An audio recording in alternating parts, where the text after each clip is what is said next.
All right, if you've got money in the stock market, you're going to want to listen up. The next few days are absolutely critical.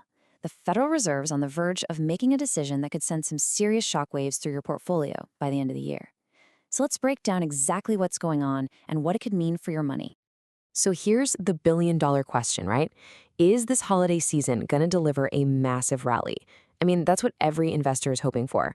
And honestly, the data we're about to dig into, it suggests that the potential is very, very real. For a lot of people, we could be looking at a really substantial gain. Something like an extra $10,000 finding its way into your accounts before we even pop the champagne for New Year's. And for others, well, depending on the size of your portfolio, that number could be way, way higher. I'm talking as much as $50,000. This is exactly why what happens next is so important. So, what in the world is driving this potential surge? Well, it all boils down to one critical decision that's happening this month. Seriously, the entire market is just holding its breath, waiting for this one signal that's going to set the tone for the rest of 2025. So let's just take a quick look at where we stand right now. The S&P 500, the index that tracks the 500 biggest companies in the US, it's up over 12% for the year. That's a fantastic return. But, and this is a big but, notice that little bar next to it? The market actually dipped a bit in November. People were getting nervous about a few things, like a potential AI bubble and just a ton of uncertainty around what the Fed was going to do next. And then we got the signal, the one that changed everything. Just a few days ago, the New York Fed president, John Williams, he basically hinted that the Fed is ready to start cutting interest rates. The second he said that, boom, market futures shot up. This was the exact green light that Wall Street had been desperately waiting for. So why is a rate cut such a game changer? Well, it kicks off this incredibly powerful chain reaction. First, borrowing money gets cheaper for everybody. Think mortgages, car loans, and especially for businesses. Second, that directly leads to higher profits for companies because they can invest and expand for less. And third, all of that fuels faster growth for your investments, pushing stock prices higher. It's a pretty sweet cycle. And look, this isn't just wishful thinking. As soon as the Fed gave that hint, all the major financial institutions started updating their forecasts. So let's take a look at what the experts on Wall Street are predicting now. You can see right here a pretty strong consensus is forming. Goldman Sachs is now calling a December rate cut quite likely. Capital Economics went ahead and revised their S&P 500 forecast upwards. And long forecast, they're even more bullish.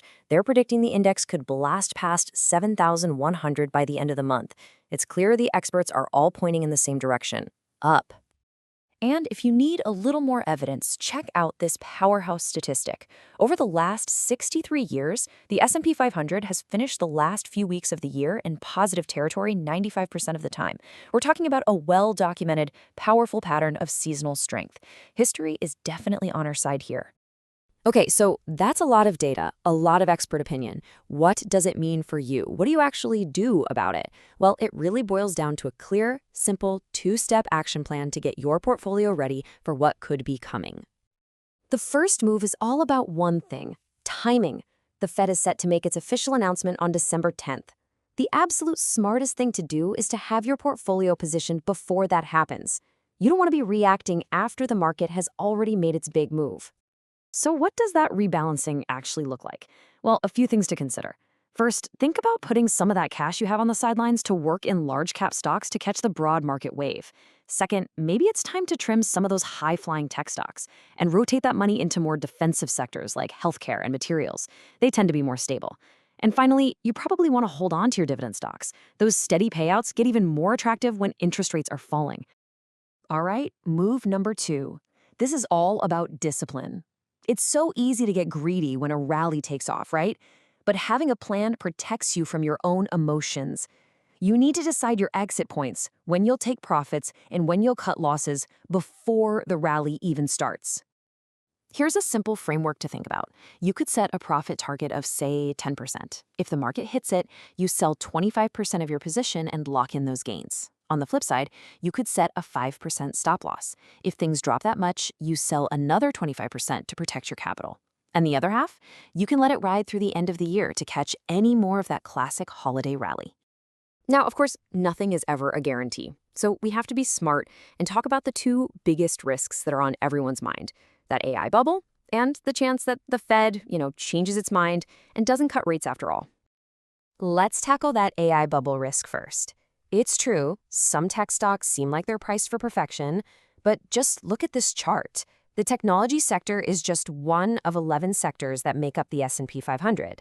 It's a big piece for sure, but there are 10 other pieces to the puzzle.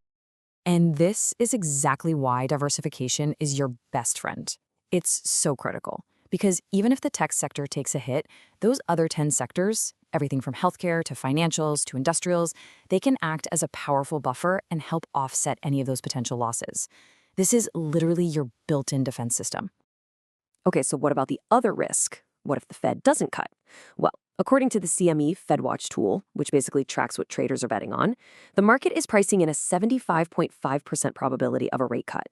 That means there's only about a 25% chance they do nothing. So while it's not a 100% lock, the odds are heavily skewed in favor of a cut. So, as we wrap all of this up, what is the single most important idea you should take away from all this data and all this analysis? It's this. Success in the market isn't about having a crystal ball and trying to predict the future perfectly. That's impossible. It's about using all the data we have, from the Fed, from the experts, and from history, to prepare your portfolio for the most likely outcome. It's about being ready. And that really just leaves us with one final critical question that only you can answer. The data strongly suggests a major opportunity is literally days away. So the only thing left to ask yourself is your portfolio positioned to win?